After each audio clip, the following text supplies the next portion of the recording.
rest of the board members. I think it's a first for everyone. For everybody, yeah. This is exciting having a budget work session, especially sitting down and meeting with the leadership team. To hear from you what's going on, what's important. So I'm excited by this opportunity. And, I don't know, Mike, I can hand it over to you after. Yeah. Dulcie, you still there? I'm still here. Okay, great. So it's new for everybody. So I just want to be really honest with, Dulcie's like, what did I have to prepare? And I said nothing. Norm asked, do I need my laptop? And I don't anticipate that. The good part about budget work sessions, or the success that I've had in the past with Timberlane and Hampstead is the conversation. Really, it's getting to know why Amy wants that, or why Mandy anticipates numbers being down. It's so that you guys can hear and ask questions. The best part about tonight is it's really just first information, right? You're first absorbing it. Our numbers, remember, we bumped everyone up in the district. So I threw everyone for a loop in the entire district.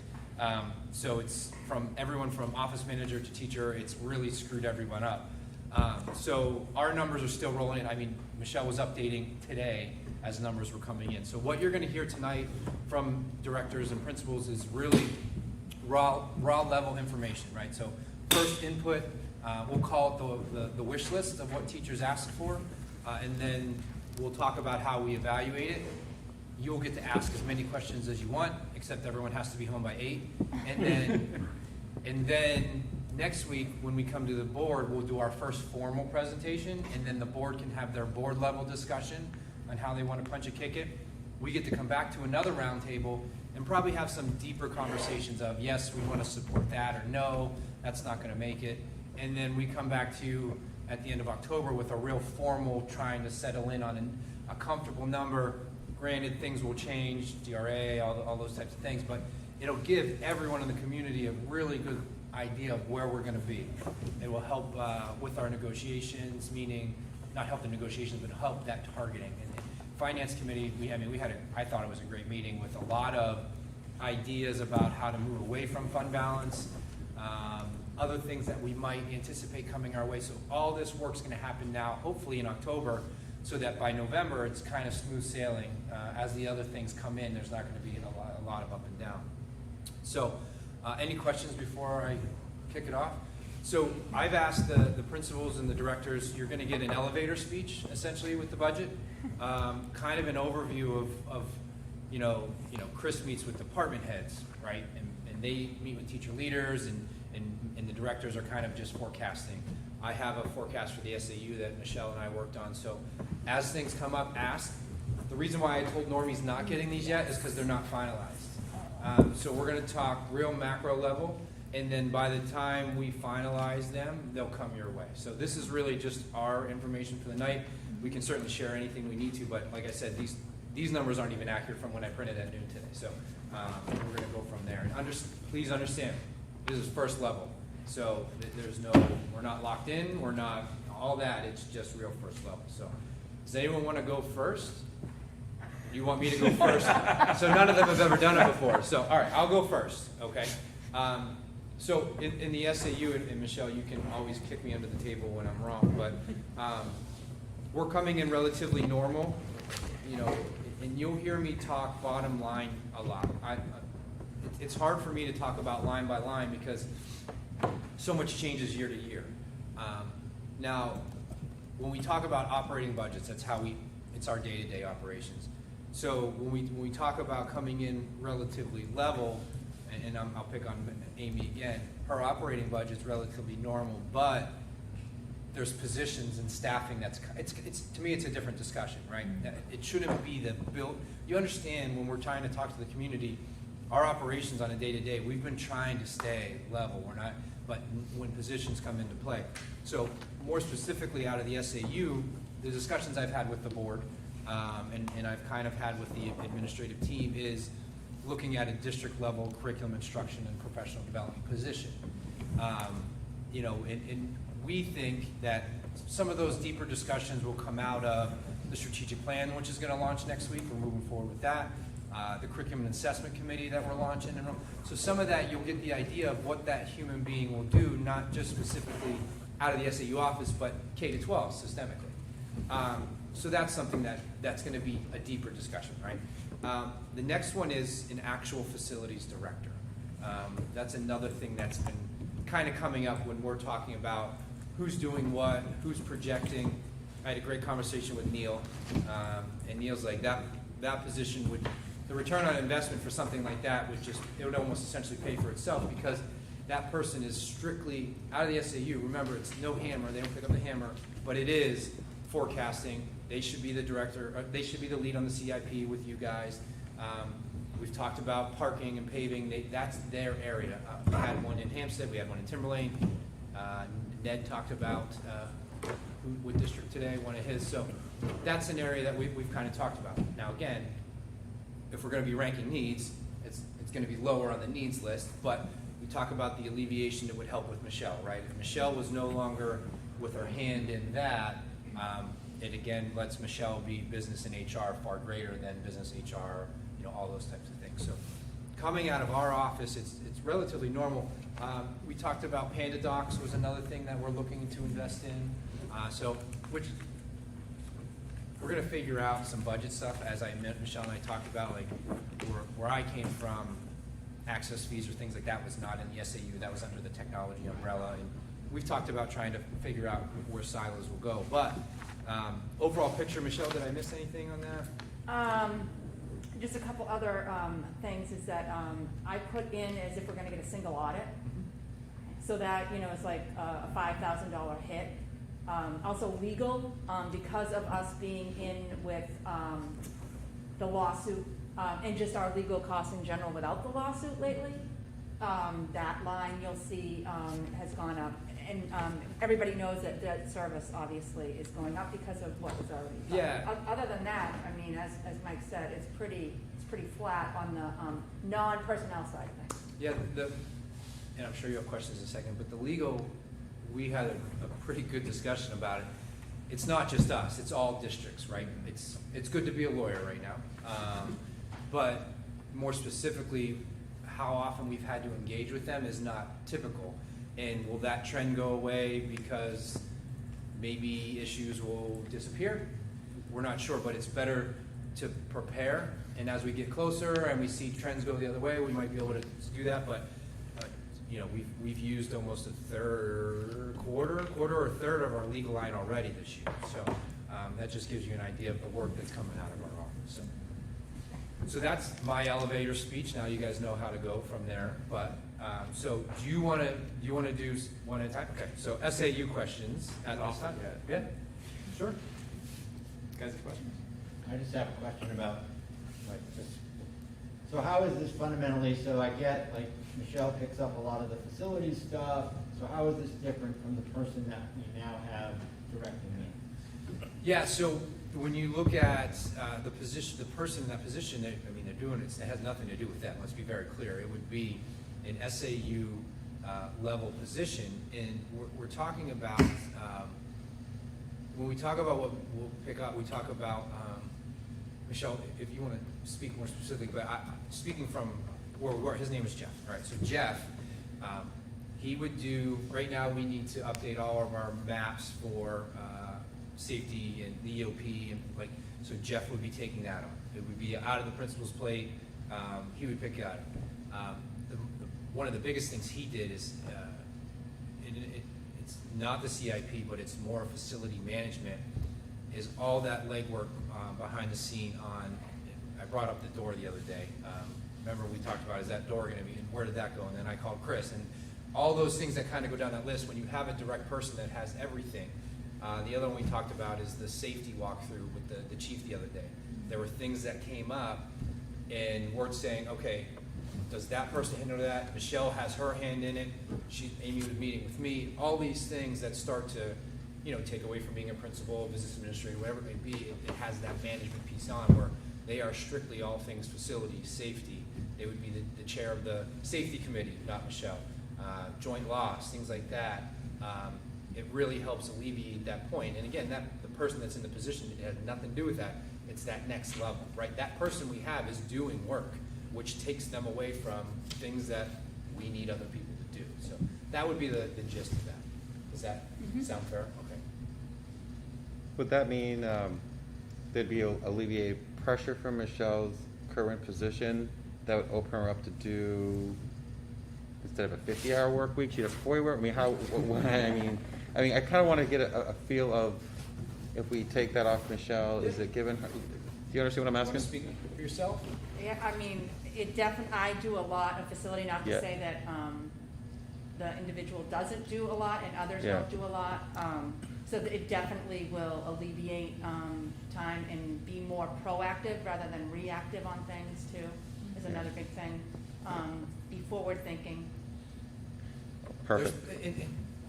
Jay's the perfect example, you guys know. Yeah. You work with him, like, Jay manages the Concord properties. That's what he does. And every time we sit down in a meeting, he's like, oh, I have that plan for 7 years from now. Or I have that plan in a month from now. So there's people that are in these districts that's their position. I don't know how many people here, but every day they wake up, they're just thinking about facilities all day.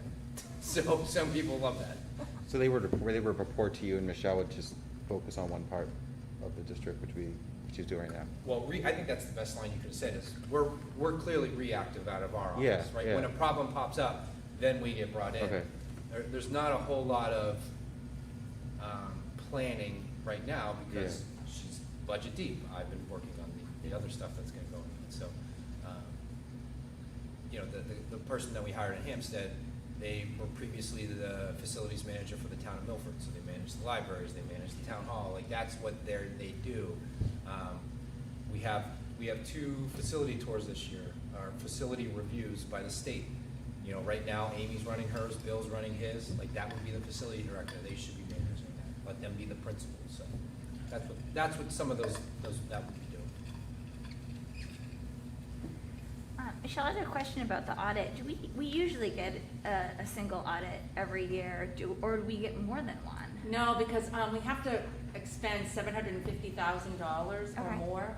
And so, the good thing for us for this year was because of the way they classified some of the money that we got, the SPSRF grants did not count towards the 750. Okay. So the way we're going, and that's why I put it in, is that if we spend what we're spending on all those other grants, we're gonna be close, because it's also food service. So it's any federal, source, to that amount. Because this year, I think, when we had the audit, we were off by less than $100,000. So this is then above and beyond what we normally have? Correct. I see. Yep. Got it. Dulcie, any questions? No, I don't.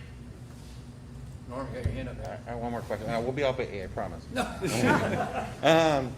So, can you explain to me a little bit more about what would be entailed in the curriculum director's position, what they exactly would be doing, and is it possible? I don't know how often curriculum has to be reviewed and all that stuff. I've always thought in my head maybe hiring a 2-year contract to have it, and then determine down the road if it's something we need to keep as a reoccurring position. So I just kind of wanted to know what their description of the job would be, and whether or not it's something that could be a 2-year contract, or it's something that you'd like to see reoccurring every year for our district. Yeah, I will selfishly say that this would be a withstanding person in the Okay. district. And when you are a smaller district like us, you're not going to hire an assistant superintendent, right? So let's use Amherst, small district. They have superintendent, then they have an assistant superintendent of curriculum, then they have an assistant superintendent of, operations, so forth. So a curriculum person, once curriculum's written, it's not, I'm done, right? Curriculum should be a living document. It should be continually updated, continually reevaluated. They would be involved with the program of studies. They would be involved with literature review. They would be involved with the professional development of our adults, right? We've talked about mentoring. They would be involved with the mentoring program. That person has to do with mentoring, has to do with what does our district need, what are we behind in. Most districts have a full-time curriculum person. It's a full-time job.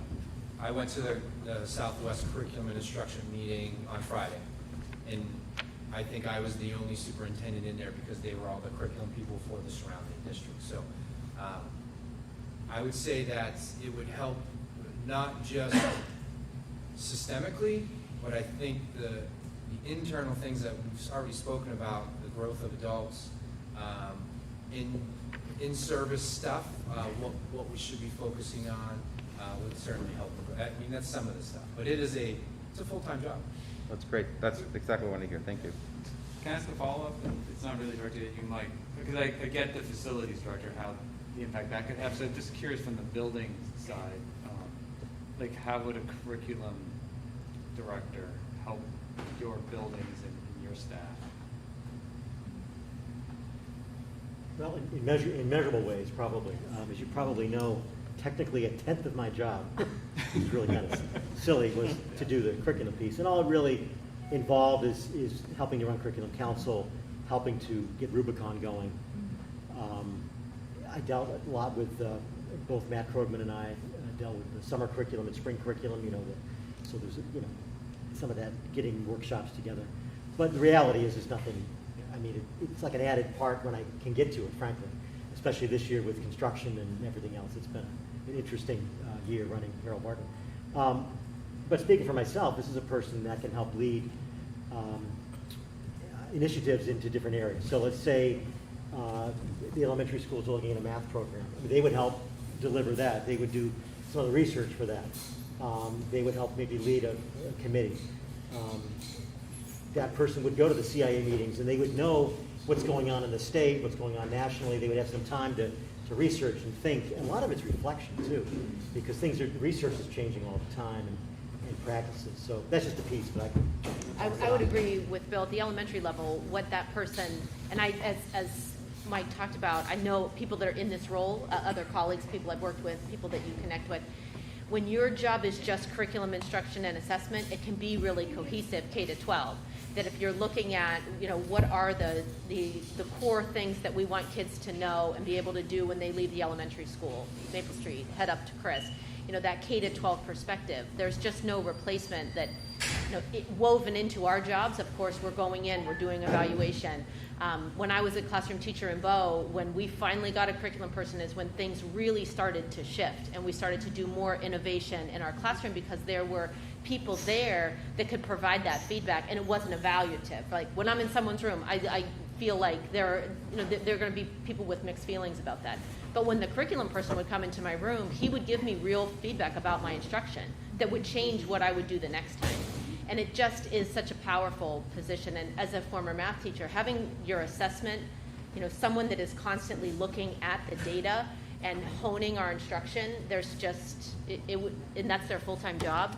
I mean, it would just be a game changer, I think, for when you're trying to provide responsive, differentiated instruction to such a varied population, right? We have 1,000 kids, but we only have 2 kids in this particular area. We're not like Concord or Nashua in Manchester that can have these bigger programs. So we have to differentiate our core tier 1 instruction, and that person could really help to do that. I think building off of what Amy just shared, if you remember in the spring when I talked about one of the things that we'd be dipping our toes in this year. So today I was at the Pony Center with a team of 7 teachers as we're getting some training and credentialing in universal design for learning. So there's a lot of work that goes behind that, but it's also the instructional piece. And so if we had a CIA director that could work not just with regular ed, but also with our special education teachers, because I have a teacher from every one of the core areas except for science on this team to help implement how do we design our lessons to meet the needs of all learners. I think that would be exciting conversation. Those would be exciting conversations for us to have to help continue to move that forward. Because it's a significant time investment for this team that we have at the middle high school. It's 2 hours after school a month, plus network meetings that happen in the spring and the fall, and additional Wednesday meetings if they need check-in times for things. And there's instructional rounds that are part of that will come in. They'll come in and do those instructional rounds with us. So going back to what Amy said, having a curriculum person that could come in with that background in instruction and assessment as well to walk the building with the principals and do those learning walks, that would just be invaluable. Thank you. Do you want to chime in on special ed? I just think overall, if we have somebody that's really, I mean, when these guys go, yeah, we have people that go to the meetings and things like that, but when Bill's looking at it, or Amy or Chris, they're looking at it for their building. Having somebody that can look at all three and have that seamless transition, for lack of a better word, looking at our gaps, really evaluating where those are, and saying, okay, what do we do to fill those things? That then, it all trickles down, right? If we have a great universal tier and all those things in place, the amount of tier 2 supports that are needed or tier 3 supports that are needed for kiddos lessen, because we're hitting it at the universal level in the classroom. So it all trickles across all areas of what we're doing. Thank you. That's great. How much would it change, like, all the observations that you have to do, like, for a new team? Threefold walkthroughs, would that change that piece of the puzzle some, or would it not change that? Well, I'm gonna cut everyone off here.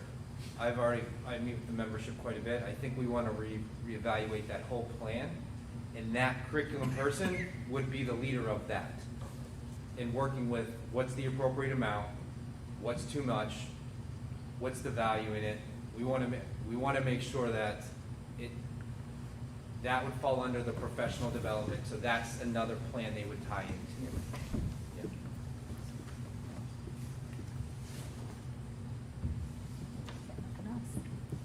All right. Anything else on the SAU? Dulcie, you good? Wait, okay, so there's, most of the things are coming in, but we're gonna be conservative on legal because it's better to be conservative. Then we're looking at a facilities director and a curriculum director, is that correct? Those are the significance, yes. And then would a social worker fall under SAU or under school? Or was there any discussion around that, or did that come later? So that can come later. How about that? That sounds great. And there might not be need for it. I wasn't sure no. where things slotted. Yeah, I think that's still under our needs assessment for this year as the information's rolling in. Yep. Cool.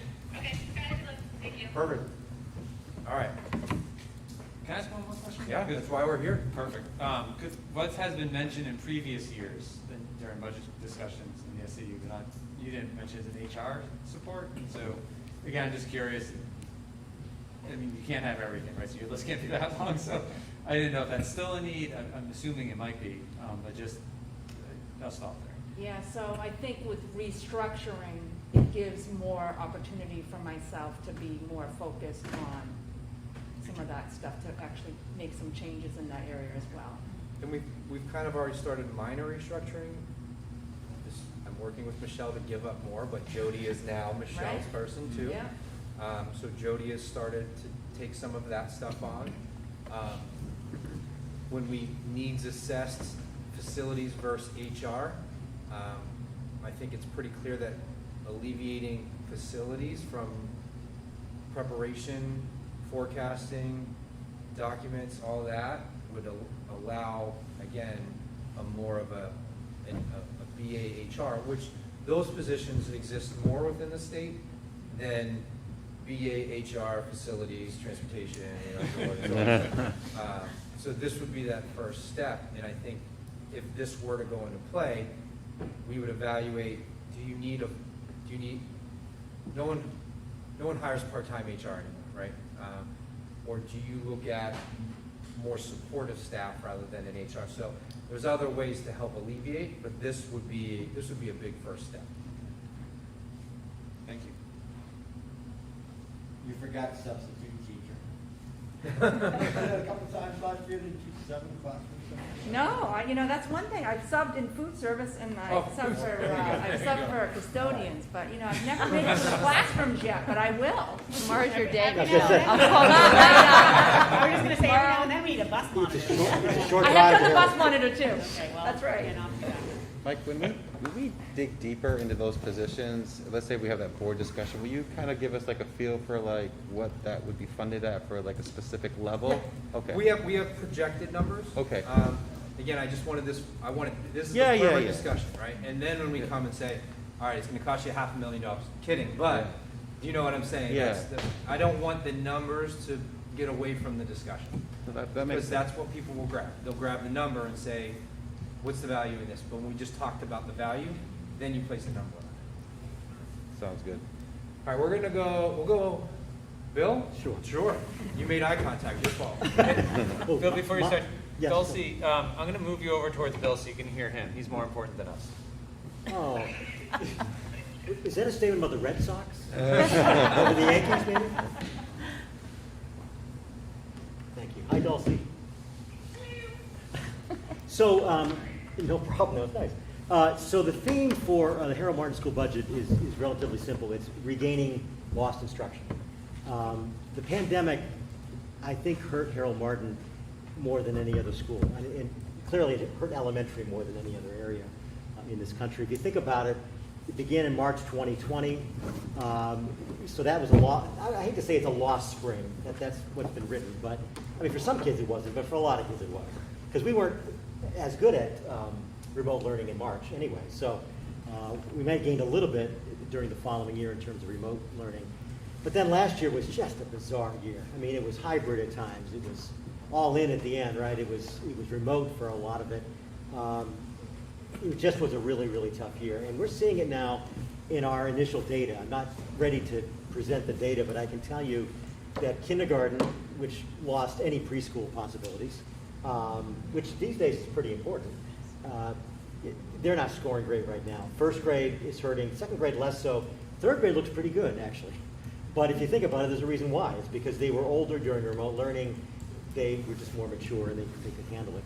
So this year, thanks to the board, all of us, I guess, and ESSER money, we fully funded our third reading position. We have had for many years 2 full-time reading people or interventionists for reading, and then we had a 0.6. That 0.6 person, actually at the very end of last year, became 1.0 as well. And then this year, for a full year, ESSER money has funded 1.0, so we have 3 people. So, I really do think we look at spring numbers, assuming we all stay 100% in this year, which it sounds like we will. We're going to look okay or look much better in the spring, but we'll have to see. And then additionally, for Amy and myself, we have really 2 full-time in each, well, 1 in each building, math specialists. It's kind of funny how we have just 2 math people, but yet between us we have 5. One of mine's open. That's right, one's open. If anyone would like that job. Tomorrow. Let's say we have 5 FTEs. Okay. Anyway, maybe not 5 people. So, it's good that we have 1 HEA person, 1 teacher, because we've had an assistant and a teacher, but I think it's good to have 2 full certified teachers. So what the Harold Martin School budget would like to have, and it coincides with Maple, with the math piece, is to continue the 3 full-time positions for reading, and then the full-time math specialist, 1 for every building. So that's the position piece.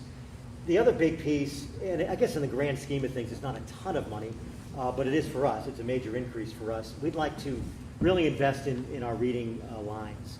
So we know right now that our youngest members, I just mentioned with the pandemic, are the ones that suffer the most, or are suffering really the most academically from the pandemic. One example of that, which is a little scary, but it's true, we have some second graders right now that are still learning letter formation. Now, that's not a second grade skill. I mean, it's kindergarten, maybe first grade skill, but more kindergarten probably. I think they're going to be fine. They're going to catch up, because I don't believe, they're disabled necessarily. They're just, as we like to say, they're instructionally disabled. We see that sometimes with kids that come from other places of the country, or just if you have good instruction, they catch up fast. I'm hoping that's the case here as well. One positive side of all this is I think we've seen how important instruction really is. There's probably some of us that always wonder, nurture versus nature. The old argument that genetics is more important than instruction. I think we're seeing that genetics is obviously important, but kids really need to have instruction, and that is showing up very clearly. So more details in terms of the reading budget. Math is going to be pretty much around the same, actually maybe even less. We're moving to a new math program called illustrative math, which we think will serve our kids much better. Really, math in focus just kind of, I think it's being phased out anyway, so it's time for that to go away. Actually, illustrative math is actually a little cheaper, which is a nice thing. But as far as the reading goes, we spend about $5,500 on Foundations every year. Foundations is our core phonics program. I'm looking for about $1,000 for storage for our book room. One thing that's coincided with our pandemic issue is that our book room, and these are books that we use to help teach reading, our guided reading books. It's different than the library books. We just need new storage. We need a better, honestly, better bookcases. And so we're looking at something like storage bins. I don't want to get too much in the weeds here with you. But that's one piece. But the big hope, anyway, the big budget piece right now is we want to buy into a program called GEODS, which actually a member of our community introduced us to a couple of years ago, well, like 3 years ago now. GEODS, in many ways, are like guided reading books, but they coincide with Foundations. So where Foundations is teaching kids the basic skills, how to, letter sound, phonics, what you really want kids to do is to be able to take that knowledge, that skill, and be able to read authentic text, real text. And so GEODS is actually a program, it's not cheap, but they're able to use the Foundation skills and align the Foundation's curriculum with the books. They're actually a different company, but they have worked together to make this happen. So they align with Foundations. They take the phonics that they're learning in Foundations and they put it with connected text, authentic text. And if what we're looking at right now is one classroom set, it's about 400 books, one classroom set per grade, just K1, 2, it doesn't go to third grade. That's about 11 grand. And then the other books we obviously would use, like we have used for many years, is our book room books. These are level books, and we're looking at about $3,000 to try to increase our amount for that. So that's the basics of really what we're looking for. So it's the positions, obviously, and then some of the supplies and reading that we need. Now, if you look at the budget, this is more Michelle's domain. We're going to be spending more money because of the addition. So we've got electricity, I know, is a much bigger cost. Custodial, we're looking at maybe another 4 hours or so, hopefully for custodians, because we've increased our size 20% of the building. So that's a piece that we have to consider too. So that's my elevator speech, a long elevator speech, many floors. No, I wanted to, thanks for adding the building piece. Right now, building pieces fall under each building. If we had a facility position, you'd see a facility line, and that's how that would get driven out each year. But that cost, what we're anticipating is almost, it's probably about $6,000 or $7,000 more than previously because of the addition, I was going to say expansion. That's fine. So, thanks, Bill. Sure. Questions? Well, I just want to say I'm really happy to hear about the GEOS read program.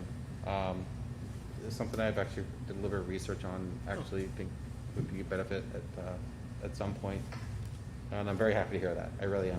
Someone who struggled with reading themselves. My question is the 11,000 something year after year, or is it a one-time purchase? Well, hopefully 2 years. I didn't 2 say years? right, I should have said that. It's like sort of a 2-year plan at least, because you're only going to get one set per grade level, so it's a lot of sharing. We do want to treat it a little bit like a pilot, though, because we really, outside of looking at copies of it, we have not vetted it with teachers that much. Yeah. I don't think that'll be a problem, but yeah, 1 year anyway. We do a pretty good job of sharing and making it work.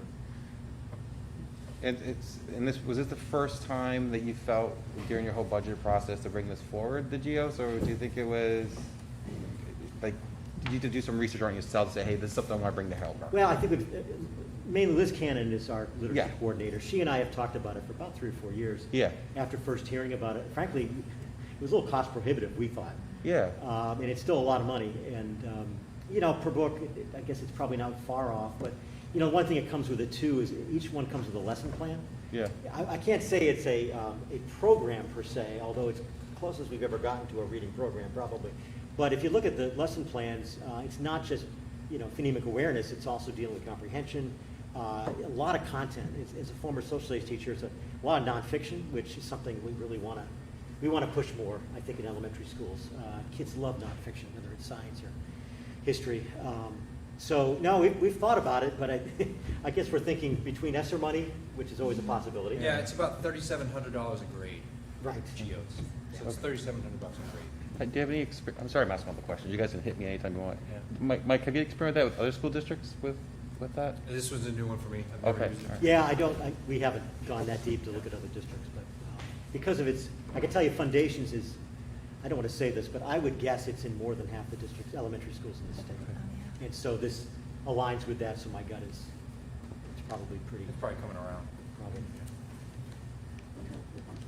See if Dulcie has any questions? Dulcie. She can hear me. Any questions? Okay, good, thank you.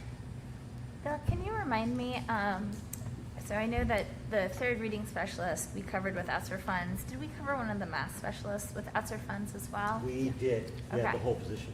The difference between, We actually ended up not. oh, Oh. line. Because of the fact that it was gonna be so hard to figure out what is ESSER, what is not. It's the same number, pretty much, of hours. So because we didn't have a fourth kindergarten, the thought process is that we have, because that's what you have to do, right? You have to figure out, okay, how many hours, but then how do you figure that out when it actually came to fruition of how could it be through ESSER? Yeah. So we took that off, I don't know, No, it's also COVID Few weeks related ago. because yeah, we didn't get the enrollment that we anticipated. right. Right. Which keeps the ESSER fund larger. It does. And allows us to do multiple things for a couple of years. I guess then that sort of begs the question, and this is very tricky forecasting, but do we forecast that we will need a fourth kindergarten class next year? Currently, we're budgeting for 4. Okay, We okay. are. It is the great. hardest thing in the world to do. I can, Even more so now. Yeah. More people were just doing private. you were Right. supposed to have like 130 like 2 years ago. Yeah, do you remember that? Yeah, it was 80 or something. Yeah, it was, yeah, not 130. Yeah. I have done a few projections. We did, it's looking at kindergarten, I didn't touch yet. First grade, if we have 4, if I add the kids I think might be coming back, but not even adding kids we just tend to get. Yep. We're probably looking at 14, 15 if we have 4 grades. Yep. And then second and third, 16, 17, 18, which is about what we want to have. So it looks like we could be back to 4 all the way through next year, Great, depending on. We gotta a use lot. those additions. that's true. We'll use them, no. On the space. Michelle, can you remind me what is in ESSER and what's our time frame for spending that money? I know it's got a year or two. Yeah, I'm going to the doc. So ESSER 2, we pretty much have, used up with the 2 positions that we added in there, which was the grade 4 addition and the additional health and wellness for this school. So really, it's the other one which goes through of September of 24, I believe. 382 left, 382.6. Michelle, can you subplan a position through that? Remember how we talked about that in the budget finance committee? I'm sorry, can you what? Can you supplant? Is it the word? Oh, I'm looking- supplant. Supplant, sorry, thank you. Wrong one. So there are areas that potentially you can do that with, Okay. but there's also supplement and supplant, so, Okay. which is a little bit weird with this grant. Okay. So, yes, that's where we are with that. And that number might grow because our anticipated tutoring costs Correct. are not gonna, they're not gonna, we had very low cases, so we've been able to manage those on a case-by-case basis. Any other thoughts for Bill? I guess my more of a question is, if there's this much of a need to bring kids up and we have ESSER funds, why are we waiting until next year to make this happen when we can make it happen this year with ESSER? Oh, because we're already funding those positions, they're No, trying to. Not the positions. Oh. The materials that are Oh, yeah. necessary. Sure. Like, why couldn't we just pull the trigger with Oh, yeah. ESSER on that now And and not be a budget question? We still might come to you on that. Remember, we have 2 different mindsets. This is planning the vacation for next year, but we're in a needs assessment right now. Bill and I just talked about that. You saw the weekly board email. They're just starting data meetings. So if that data starts to roll in, you're gonna see all of us come to you and say, hey, we wanna pull the trigger. We just bought 3rd grade text last week without waiting, and we actually used our own money for that. Right. So that's all happening. This is just next year anticipation. Thank you for that question. We're not waiting to help kids, I want to be clear. Okay. So we can implement something that you're currently using with something that you want for next year, for this year, midway through the school year, and it still would work for the school district. Oh, yeah. Well, that's And great those to seat hear. some of those seat licenses are year to year. I mean, I remember last year in Hampstead, we bought Zoom in January, and it was good until January this year. So it kind of messes with the budget, but we're not gonna wait to support kids. We're still in a needs assessment. We've had 28 days of school for the first time since February 2020, so we're still evaluating. That's awesome. You made eye contact, your turn. All right, it's my turn. Do you want to Hi, pass Dulcie, Elsie this on is over? Amy. Can you hear me okay? Hello, Amy. All right, so I'll just continue what Bill is talking about. The budget that we're bringing forth for consideration for Maple Street, as well as how do we capture specialized differentiated instruction to meet kids' needs. The biggest priority for me in terms of what we're asking for is the continuation of the grade 4 teacher. I would say that is the number one priority. The programmatic budget is up a small amount of money. I have put in IXL, which the Hopkinton Schools Foundation generously donated money, and then this year we're funding it out of ESSER. But we're hoping that that is going to be a tool that students and families and teachers find helpful, so we've put it into the budget. But knowing it's an expensive thing for us, it's $4,000, which is a lot for this building. And if it isn't used, we still have a whole year to make that decision, but it was a real lifeline for us during the remote time. So depending on where we are, that will be something that we need. We also added pickup patrol to our information access, and that's just something that has really helped streamline and make communication with families a little more smooth between the office and the teachers. So again, that priority of the grade 4 teacher, I can't impress enough. Having a class right now, our 4th grade class is a couple of 16s and a 17. That is vastly different than having classes of 22, 23. And so right now we have 7 inactive students in 4th grade, and I'm not sure that all of them will come back, but if we plan for all of them to come back, you're talking about just class sizes that are much larger than what we would want for that class. As Bill said, our data as it's coming in, we know that there are areas that we need to address, reading, math. You know that I have an opening as a reading teacher here at Maple Street, and that is, I don't know that that's going to be filled, but as we look to next year, having a core classroom teacher in a class of 16 kids, they're getting the feedback they need, they're getting the differentiated instruction, a smaller class that the teacher can spend more time with students. It's just really the way to go. And the other part that's attached to that, as Michelle spoke of earlier, is that our wellness position typically is a part-time position here, which makes a real challenge. If you've ever worked or talk about partial positions in a school, it is a real challenge to manage a 0.85 position. I mean, what does that even mean or look like? I mean, we do it, but is it the right thing for kids? And what that position is able to do is they're teaching more social emotional learning lessons. They're offering more time in the gym, more time for wellness. I mean, those are just key things that kids need during this time. So those two positions kind of go hand in hand. The other thing that we would be looking to fund through the operating budget is, as Bill talked about, the numeracy specialist. Having a full-time person here. Historically, having a K-6 person, it works on paper, but it doesn't work when you are the building that has someone 2 days a week, because the intervention that they can provide, it's not true intervention. They're doing 2 days a week. We know from the research that you need 3, 4, 5 times. The kids that are heading Mandy's way or might be considered, we want to be able to give them as much intervention as we need if it's an instructional gap. If it's a disability, that's different, but if it's just pure instruction, and having a person here all the time has just made a real difference. The other personnel position that I'm putting in is an anticipated need for a student that came back to us from a remote setting, and their needs are just much more than what we anticipated, and that student will be moving into a grade level where the academic demands are just very significant, and that came in fairly recently as we were looking at that student's programming. So I don't really have anything else exciting in my budget, like Geo's program. Ben Levergood wants to buy a drum.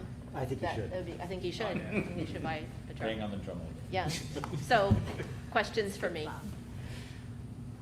How many sections of fifth grade do you have? 4. So So that- right now, we are 4K through 6, which, since I've been here in the district 6 years, this is the first time that we've been completely full. 4, 1 to 6. I'm sorry? 4, 1 Oh, to yeah, 6. I'm sorry, 1 to 6, yes. Okay. But Just it's wanna the make- first time that we've been full in this building since I've been here. I'm just gonna ask both of you to just talk a little bit about the disruption when we play this Ganipkanav Oh, game gosh. of 3, 4, and then, like, how does that stretch out over a time span between first grade and sixth grade? To get to the middle high school, generally speaking, you're running 4 sections. So can you just talk about that a little bit? How much time do you have? I Because I would say, as the person who lost, I think you were still a teacher when we lost the 6th grade job, and it was a game changer, and it was really hard for me as the building principal when they would head to Chris the next year, and it was a no-brainer that they would have 4 teachers. But we cut it at the elementary school, and it really disrupts their science and social studies instruction. I mean, at the 6th grade level, they have a full class period of science, a full class period of social studies. That is the middle school model. I know that we're in elementary school running a middle school approach, but just the angst to the culture, when you stabilize and just say, we're going to have teaching teams of 4, barring what had happened at kindergarten, that made a lot of sense to cut that position. But when you're hovering in the upper 60s, and you're at a 4th grade class, you're talking about kids that are 8, 9, 10 years old, having a class of 16, 17, it's so much better than having 22, 23. And those conversations that Rob is talking about, it already, will so-and-so have a job next year? What will we do? You're up here for no reason, to be honest. But I do understand the need to be fiscally responsible. If we had a class of 50 kids, I would not be asking for 4 teachers. When you're looking at 64, and it might be 70, it could be 71. I mean, we had a new student register today. You just don't know. And we often get kids moving in 5th and 6th grade because their parents want to make that decision before they head to middle school or high school. So it's very common. You may remember, well, none of Michelle would, that the group that is in 6th grade right now, when they were in 4th grade, we advocated for them to have a 4th teacher, and they were about 63 kids. They're at 75 today. So it makes a real difference because we have kids that come in, and I don't know if you want to add anything Can to I my just speak to the rant. culture part real quick? It's just from my office, right? And when you have a game, it's called a game. It's a game. When you talk about this, it's a game.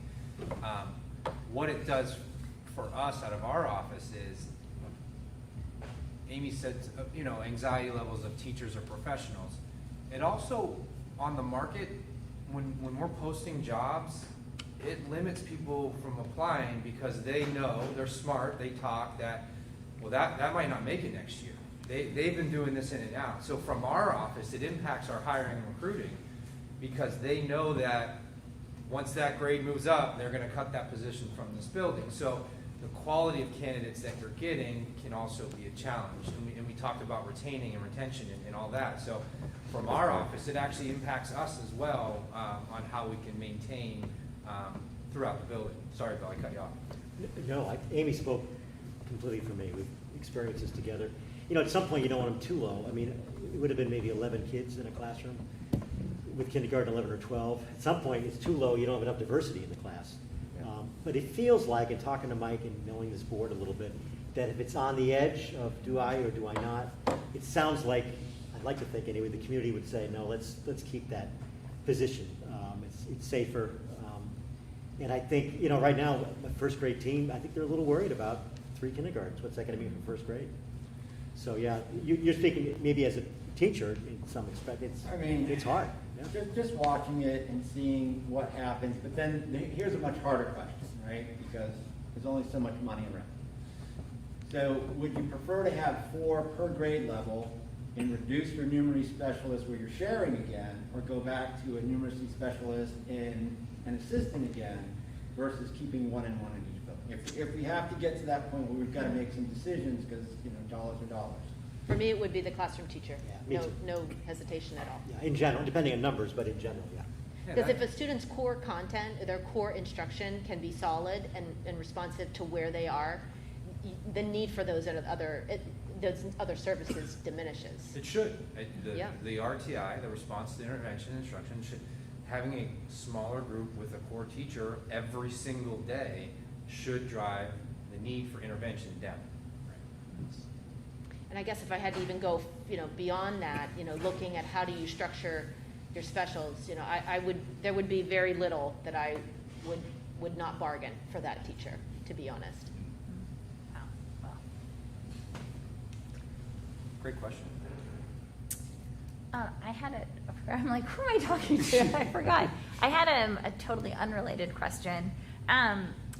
I was just wondering how IXL fits with IM, the new It's a good question. math, which I've heard very good things about. I would just The discourse that kids are having, as a math teacher for 20 years, it is an amazing program. And I'm really excited when you go into classrooms and seeing what kids are doing and the conversations that they're having.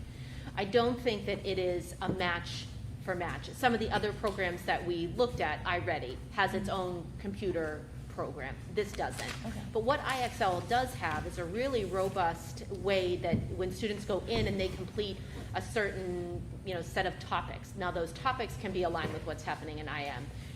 Right now we're doing a lot of place value work. So 5th grade might be working on I don't know, I think they were doing powers of 10 or no, they're looking at volume. So volume of rectangular prisms. 6th grade is doing something similar. So you could align IXL, assign those things to students that would reinforce what you're doing in class.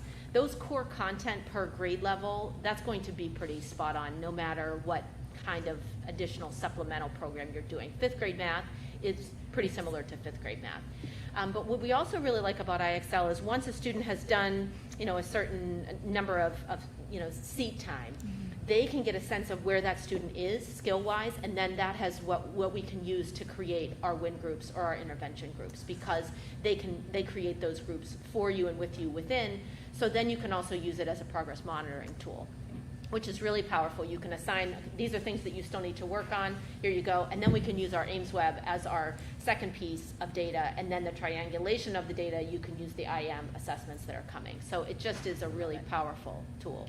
That's awesome. Thanks. That's why we didn't think twice about funding it again this year. So Yep. we're going to pull it again, more relevant data to make a real calculated decision.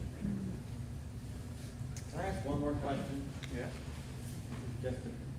I'm just thinking ahead to sort of messaging this depending on how it all plays out, but it would seem like if we have 4 per grade level, it also helps the special ed side of the barn as well. Is that a fair Yeah, statement? just having that high quality instruction in the classroom is just beneficial for every kid.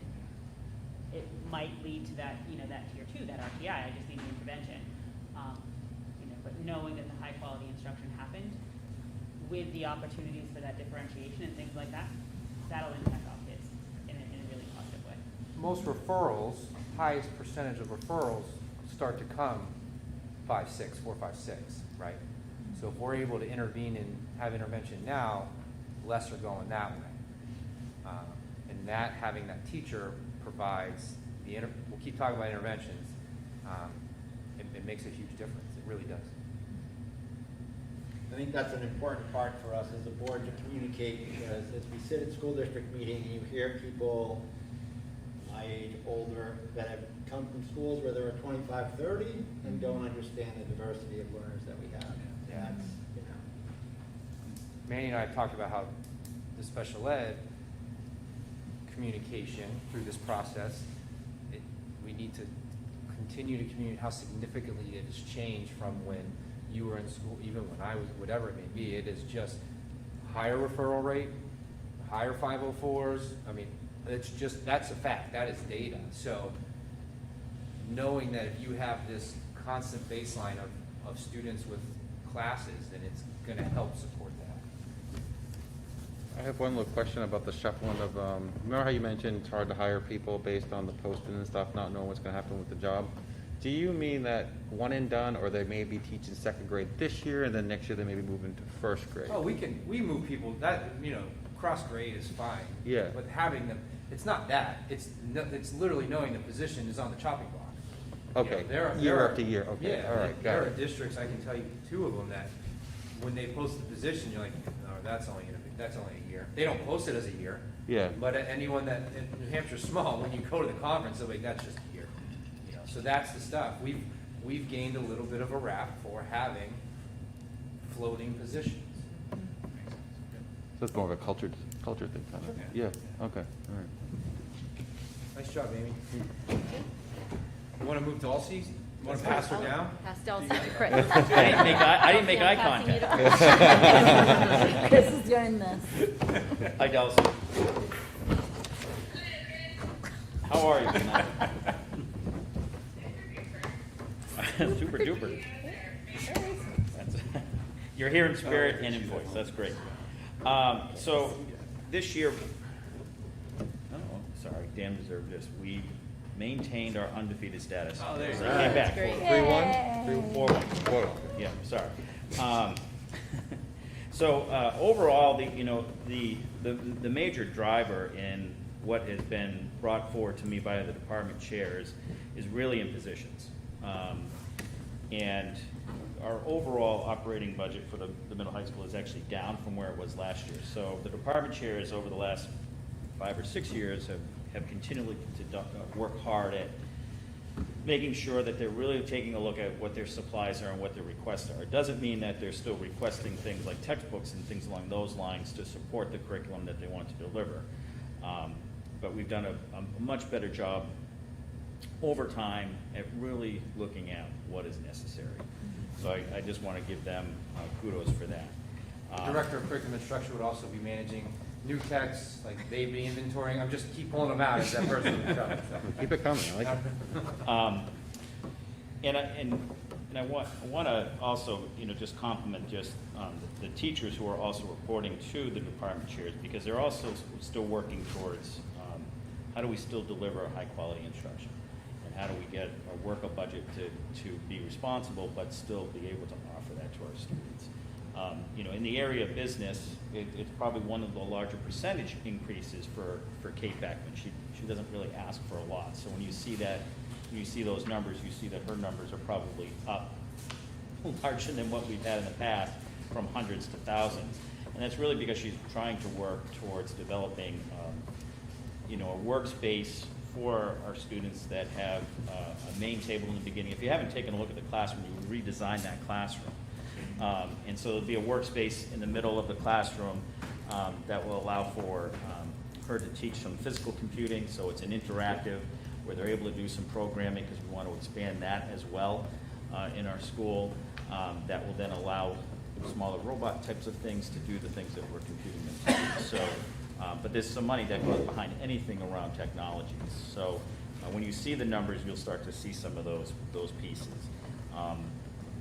But I didn't have those conversations with Don and Zeka or with Kate to say, that's too much, because I really do want to support that. That's where I think education is really needing to go in supporting those pieces. We have, some requests for books across the budget.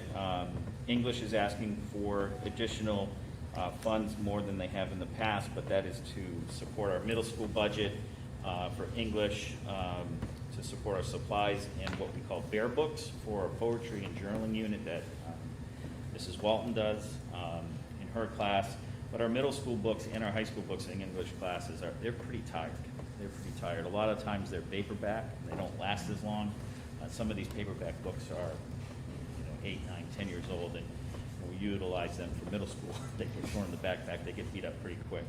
But high school is just up over 1,000 there, so that's not uncommon when we think about high school replacement books as well. So in family and consumer science, we're up there, but we're looking at replacing and purchasing new, expanding our sewing machines that we have. Carol does a great job getting our students to have hands-on activities, learning real-life skills. But also we're looking there in some replacement of equipment, new stove, for instance, and additional cooking elements like air fryers to promote healthy cooking in that curriculum. Let's see, in math, you'll see when you see that there's going along with the IM curriculum. That's a consumable at the middle high school level, and that's going to be up. What I'm told by Mel is that as they're continuing to test that curriculum, they're not completely bought in. They're still in that test, beta mode, if you will. And if it's something they decide not to move forward with, that's a significant amount of money that would come out of that budget. But it's in there for now as a placeholder. We'll see how that goes as we move forward. We've noticed that our stat books are ready to be replaced as well. So anytime we talk about textbooks, that's a larger amount. You'll see that that's probably the largest amount of textbooks that we're requesting in the budget, almost 10,000 for that, because we're talking about 60 new textbooks there for stats, and then some money to replace some of the old unusable textbooks that are there. In the area of special ed and reading, nothing really new there, but a lot of what we're asking for there are consumables, so that's not something that goes away. Anytime we do, Manny can correct me if I'm wrong, but they're test booklets, so they fill them out, they use them, and that's it, but we have to replace those. But that's a pretty status quo budget requests through there when you see that. Science is up a little bit, but we're looking to expand more with our diversity and dissection than we've seen in the past. And we're looking to replace some of the chemicals that we've had to use in the past. Part of the facilities project we were getting rid of in prior years, if you remember, the board approved funds to remove some of the old chemicals that we had. But now that we have better storage cabinets, we want to start to replenish some of those things. We have an electrostatic generator that is broken. We want to replace that as well. That's a larger ticketed item. But everything, which I didn't know until now, and when I met with Stein, the current periodic table that we have, if we walked in the old science classroom, it's like wallpaper, was so old that it actually was missing a few elements. So we've actually discovered new elements since we purchased that one, so he is asking for a new one there. I said, certainly we can do that, keep that there. Yeah. We don't need down in the history department. Yeah. Yes. So we do It was need better that. than the map that still had West Germany on it. World language, our social studies, really nothing there. Everything's pretty much status quo. World language, there's some increases there, but they're looking to still support, Edpuzzle, Quizlet, Kahoot. These are all things that they utilize to support their curriculum. And we're looking to purchase new German textbooks in grade 7 and 8. PLTW is up, but if you remember, as part of the facilities project, we purchased a new laser cutter. So there's materials that will come with that, so to support that as well. We have a new 3D printer, so there's those cartridges there. But they're a little bit cheaper, according to Matt, than what we had to purchase before. We're looking to replace our BEX bundles, which again is similar to what I talked about with the business side and the computer programming pieces, but just in the PLTW. Oh, I thought you were raising your hand. So outside of those pieces and the positions, those are kind of like the drivers, but again, we're down. With the positions, Jeff Daly, who is our Director of School Counseling, he and I talked about the request of bringing Michelle Fisher on full-time throughout the summer as well. She does our summer programming, but just a full-time. Many schools will have a full-time registrar throughout the summer. That's when our students are moving in, our families are moving in, or they're contacting the school to go through the registration process. So that will be in your package as you see that. Rob will remember when he was there in the middle school, right now we're running 3 world language 7th grade classes. In the past, and we went to 3 because the numbers went down. The numbers are starting to come back. The 6th grade is at 70. So Michelle and I spoke about adding additional 5th in middle school so we could go back to offering 2 Frenches, 1 German, and 1 Spanish. That's what we have done in the past. That also helps with class sizes, very similar to the discussions we talked at the elementary. It's very similar in my opinion because we're starting a brand new language. So looking to bring that back as our numbers are coming back to where they were several years ago. In science, Stein and I spoke about 0.4 additional FTE there. One of those positions would be a .2, so we could offer GIS and ecology, not running that every other year. This year, the numbers of requests for the number of students in ecology for one class was pretty high. In the past, we've capped that at 14, which is another discussion because I hate to take choice away from students. This would allow for 28 students to take ecology. It's a great field experience. Mr. Borg does a nice job getting the students out into the woods and doing different things along those lines. But we also talked about what do we do for some of our seniors who aren't, we just need to offer another science position for. So we haven't jumped into developing that curriculum yet or what that would look like, mainly because, we moved the budget timeline up and we haven't had that chance to have the discussion. So this is planning out further on down the line, but looking at an additional senior level science class that would allow for another elective, if you will, an option for kids. Social studies also asked for an additional .2, and again, getting back to some of the additional or levels that we were for staffing prior to the numbers going down, they're starting to come back. This would again help with our freshman class that's at 90, and as they go up into the sophomore levels, again, offering manageable class sizes to offer those supports for those students who need it. And then, I just missed one. For the administration, I put one in for in-school suspension monitor. We don't have the out-of-school suspension program like we have in the past. The benefit of having an in-school suspension monitor is that if we had to suspend somebody, they would still have access to their education, allow for myself or Ms. Gagnon to still check in with them. We'd like to maintain that piece as well, but also if there was a teacher who needed to see the student, they're very accessible in that sense. And if we didn't have a student who was suspended, there's always a need for substituting or study hall monitoring, so we would be able to keep that position pretty busy. In English, this is where it gets a little different for us. Kate LeClaire and I have been talking a lot about, and you've heard me last spring talk about my concern of how do we close some of those learning gaps, and how do we identify some of those. So we'd also talked about potentially bringing back the idea of plus time. So these have been all these conversations around how do we get back to a whole middle school, and then how do we help support our students in the reading and writing and comprehension pieces. And this has come up before, but I haven't brought it this far. So it's been presented a few times by Kate, but now I do believe that there's a need for this now after the pandemic of offering kind of a close the gap English course in the 7th and 8th grade. This would be a full year course, and we'd be, right now what we see the population of the students that would fill that, we always have a population of students who aren't ready yet to move into the world language. So they would still have their regular 7th grade English or their regular 8th grade English, but on top of that, they would have a supported English, specifically designed instruction type of course, where they would be meeting with the 7th grade teacher or the 8th grade teacher to help them with any of the writing that they may be having in other classes or their readings. So it's just another way that we can try to support some of those students that are going to have some of those needs that are presenting themselves that we're going to see.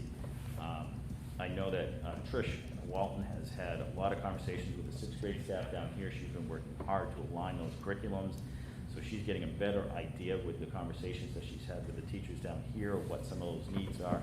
So we're really just trying to plan ahead and to plan for what we know we have from the 7th to 8th grade next year, helping to support those students. Because we know if their reading and writing fluency levels are low, it's hard to manage moving moving forward in writing their labs for science or just doing a lot of the reading, the projects that they're going to have to do in 8th grade and 9th grade. So we're trying to close up some of those gaps. But those are the main budget drivers for us. I'm looking to continue to manage those class sizes so we can continue to deliver quality instruction, some support pieces for admin and for school counseling, and then to continue to offer choices in science and social studies.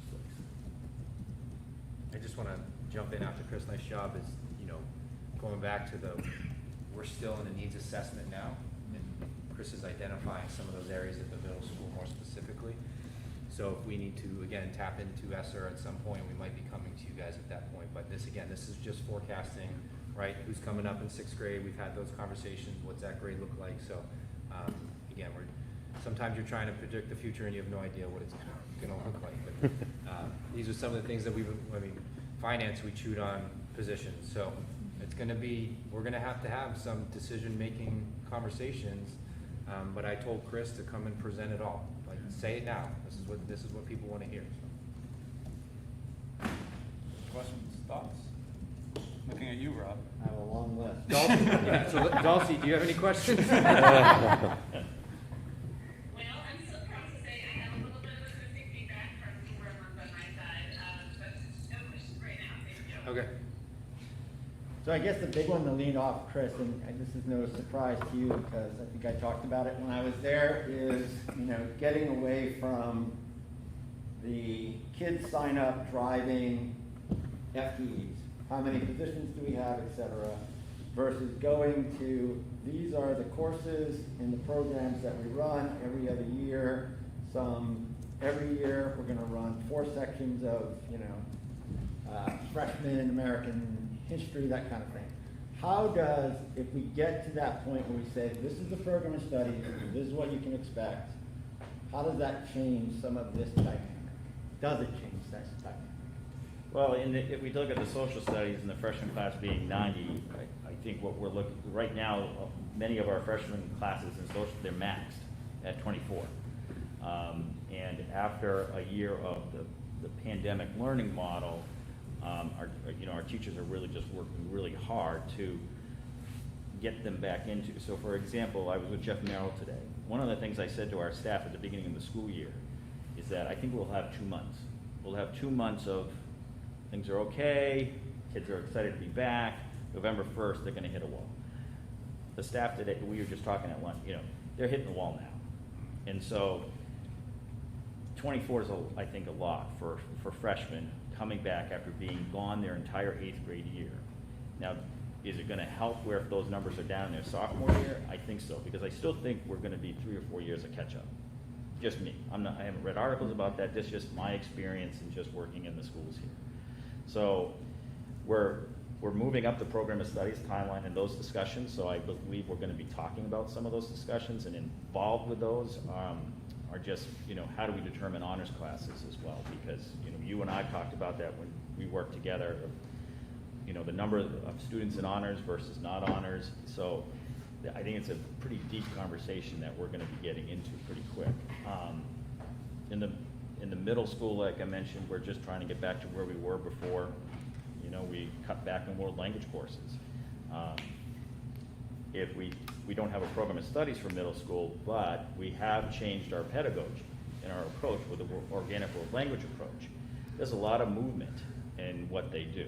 They're not always sitting down. If you were ever to come in and see what they're doing, they're in circle or they're doing different activities moving about the classroom. It gets harder with a class of 24 to do that. On top of more of an emergent program. So here, it took us about a year, and then the pandemic hit, but it took us about a year prior to that to get parents used to, it's being instructed differently than it was for me when I was a freshman, or if I was fortunate enough to have it in middle school. So having numbers of 24 brought down to 18-ish or so, because we have 4 sections of a world language in 7th grade, there's benefit to that. The teacher can, I'm preaching to the choir, keep looking at you. But you have more opportunity to go one-on-one with some students in those situations. But just know we're looking at the program of studies. Jeff and I talked about moving up the timeline, taking a look at that. Now that this budget process is not behind us, but the meat of the work is behind us. We're having conversations a month and a half sooner than what we did before. I think an evaluation of program of studies will drive FTEs. I know you guys use that term, right? To me, it drives staffing is what it'll drive. And if we had a curriculum instruction and assessment, they would be the one auditing. No, I'm just kidding. They would be the one working with It's an audit. That's essentially what that is, right? What classes are we teaching? How many kids are in it? What's the human being teaching? Meaning, is it 5 kids? Why is there 2 sections of 5 and then there's 4 sections of 24? That would drive a lot of the staffing. I don't know if those answers can be happening right now. As we said, we're changing all of our structure right now, but it's definitely something that will be a driver as we get closer. I mean, they moved it up. I mean, I can appreciate the need to add another section. It's the not removing an elective course because you've got 9 kids and not 13. That's where I think the question of setting a program of studies and aligning it so that it's predictable for kids, predictable for guidance, makes a lot more sense than what we've done historically. And that's one of the pieces I would like to see come out of this budget process. But if you've got, Right, and if you've got too many kids, you don't want 25, so then it's an extra. Right, and we've, Jeff and Danielle have had to work some real magic to get some classes to work out, because we had some unexpected things that happened at the beginning of the year too. So, but a class of 25, 26, that makes it hard in English. And it doesn't mean that it doesn't make it hard in art, but it makes it hard in English when you want to do writing workshops and having them one-on-one and giving that quality feedback to the students about their writing. But we know Mrs. Cintros does the same thing. She's tried to do that in the social studies with taking a look at writing samples that come in where she's meeting with them. So it's not just, so those kind of things are spreading into other areas where looking at class sizes in social studies, I think this is equally important. And in science, it's tough, because we have to cap it at 24.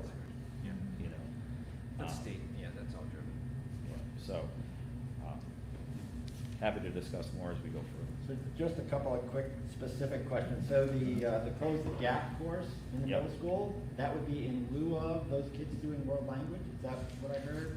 So we do have a number of students who are identified, and sometimes it is recommended by the team as we do those transition meetings, we start talking about 7th grade, that not yet. It's a not yet discussion saying, not right now, it's not the best time, because we need to still focus on those reading, writing, and fluency skills in the IEP. We had the same at Hampstead. We had, but instead of an extra, what was the creative name you call it? What's it called? This is a Close the Gap. Close the Gap. We added comprehension, so it became a comprehension class. So you had your ELA class, and then those students who, I like that word, not yet for world language. It was, all right, let's keep building comprehension, because let's learn to work with our own language before we're trying to dive into some of the other things. I'm going to keep going? Yeah, that's why we're here. So the ISS monitor, then if there isn't a kid that day or that week, they become a second full-time sub. And I guess the mechanics there is more of a question for Michelle. Does that work out to be a benefit financially versus paying teachers to cover for those sections that are invariably going to be open during the day? Is there a way of looking at that math and saying this makes sense, and that it's really not an increase in the budget? Right. Yeah, I mean, we definitely can. Right now, we do like a 3-year average of subs, but because of adding a new position, you can then say, oh, well, then you need to adjust the middle high school area down because of that situation, then just figure out how many days you think it might be, We could to take then it that, adjust. we could do that. Yeah. That'd be analysis, yeah. Can I ask a question that relates to that? Sorry to cut in. But- No, go right How, ahead. Go ahead. well, I was just gonna say, how often do we have in-school suspensions? Like, how often would this be utilized? Depends on the month. So I don't want to say it's once a week. I mean, we can go a whole month without there being an out-of-school suspension. And that's because we have a lot of good, strong relationships with kids. But because we don't have the out-of-school, I don't want to have to get in that position where we're suspending a student that they're left up to their own free wills at home. And if it is an identified student, we still want to be able to afford FAPE, right? So I still want to be able to support those students, and having them in school allows like I said, myself or Rebecca or the teacher who the issue really came from can go and have a conversation, or maybe have lunch, and we continue to build those relationships, or mend or repair those relationships with the student. I just see there's a lot of benefit in that. So what I'm hearing is it is a not infrequently used, it would be a not infrequently used That's my position. hope. That's my hope. Yeah. Or it would be infrequent. The hope is for infrequent, but we But it might may be be using it, yeah. Because Okay. right now, if we chose to go that model of an in-school, it's gonna happen either in Rebecca's office or my office. I see. Or we're gonna try and find another adult to be in the conference room with the student. Okay. And it's pulling resources. Got it, okay. Going back to, and thinking of resources, right now, if we go to the sub-model like Rob is asking, which I think is a good question, is that if we ask a teacher to sub for another teacher who's out, we're usually taking them from their prep. Okay. So let's ask ourselves, do we want that teacher not to be able to prep and prepare for, or to correct and get timely feedback to students? Because we're taking that, yes, they're compensated, Right. but they're not planning the day before. Usually that's gonna happen when there's an unanticipated absent from with a staff member. So I'd rather there's still continuing to prepare, and plan for instruction, not covering another teacher's lesson plans. If there's more than 2 students in school suspended, would it be the same teacher teaching both kids? Or are they separated? So let's say there's 2 kids are suspended. No, so the in-school, if we had, let's say we had a fight in school, which, Yeah. I've only broken up one fight in 16 or 17 years. Yeah. Like a real fight. Those 2 students would be with that one monitor. Okay. And then, without laughing, so if it was an out-of-school suspension, then that individual would teach them remote? Or how would that No, work? if we get. How does that work? The I just goal don't- is the in-school suspension Okay. is a stop, Okay. If we go to out-of-school suspension, it's a pretty severe. Yeah, I figured, okay. And so that position would be used for other resources, like if you need a sub in place and there's no suspension, you just, so your analysis on how much we spend for subbing, Trade-off between what Yeah. you're paying teachers to cover those classes versus what you're gonna pay this person, I think might be a wash, it might be a savings. that makes sense. And, it's not always just a one-day suspension. It could be a violation that would result in 3 days. Yeah, We've had, not off the top of my head, but I've had 2, maybe 3 multiple days okay. so far this year. Let's just be careful, because we're live, so what we're talking about. So we'll continue on to that. I'll work with Michelle. Yeah. That'd be great to see, okay, good. What else you got? To Rob. So the rest is really about other sources of revenue to cover some of this. So for the science classes, I'd be curious if some of the overage from the building project could be used to buy the materials that we need to fill, if you need dissection materials, if you need new chemicals, can we go to that little pot of gold and pay for that instead of it being in the budget? It's a one-time expense to get us up to where we need to be, and it doesn't impact. For some of the more expensive things like sewing machines and air fryers and, Project Lead the Way tech equipment, is that something that we can look to the Hopkinton Foundation for, or is that not in their bailiwick? Because And here's the other thing, the tricky part with ESSER, right, this is what I talked to everyone at the beginning, I would be looking at trying to close those holes. Air fryers weren't anticipated or budgeted for, there's different avenues that we can use that ESSER funds to close that gap too. That's the best part about having these, like I said, I used the horror show of last year, we had to spend all our money by December 31st. We were just pulling things out of our hat where I was, where now we get 2 years, and some of those things would qualify. So, again, that's why we're having these discussions on where that, and Chris is right, he's down, again, operating budget, he's down almost 25,000, so, with all the stuff he talked about. So, Oh, that's interesting. I guess my thought is if it's not a recurring Yep, expense, there absolutely. are other ways to fund it. Yep, and we're waiting on that number, I know Norm met you guys met this Monday, and we're anticipating probably seeing that number this week, so it should Yeah, help. so what will happen is Mike will work with his team on a recommendation to the building committee. We'll discuss it there first, and then we'll bring it to you guys, is the plan. It's like $2 million. Yeah. Yeah, yeah. Yep. You got fires apart. Fine. All right. Wait, can I ask one more question? Yep. Or my other question is, and you might have talked about this, Chris, and I didn't totally just space on it, maybe I heard it, but, are there any changes that you're thinking about with regards to shop for the upcoming semester? We already talked about it, like, move on, but I wasn't sure if there was any changes to the way we're thinking about it, or staffing it, or But- anything for other costs. For the wood technology courses? Yes, we don't offer metal shop anymore, is that right? Well, we'll offer lathe at the high school, and then we have it still in the middle school. Okay. But there's no plan to expand it. We're not gonna be looking for a full-time wood shop teacher. That's not in my plans for now. Okay. All right. And that'll come out of also, you know, the program of studies evaluation, right? So that'll be part of that too, yeah. Okay. Cool. All right. Excellent, thank you. You're welcome. All right, so we have 2 directors left, all right? And you have 30 minutes to get these guys to their baseball game, so get ready. Wait, is someone really going to a baseball game? No, they don't want to, some people have to go to the store before they go home, so we want to make sure we have enough time. I need some orange juice and some. Exactly. Well, Matt, Dulcie's in front of Matt, so. Yeah, keep Oh. going. I will try and move it right along. So we really approach the tech budget in terms of sort of our everlasting goals, which are, you know, providing stable operations, ensuring that teachers and students have the technology they need to learn. And I think we've seen that technology has gone from an additional piece of learning to really being a core piece of learning, certainly over the last 2 years. I think we've cemented that. So really at this point, we're saying, okay, you know, we need the infrastructure in place to support the learning environment. We need the devices in the hands of students. We need the appropriate software tools to support and extend. And we need the time, tools, and training for teachers to be able to utilize all these tools effectively.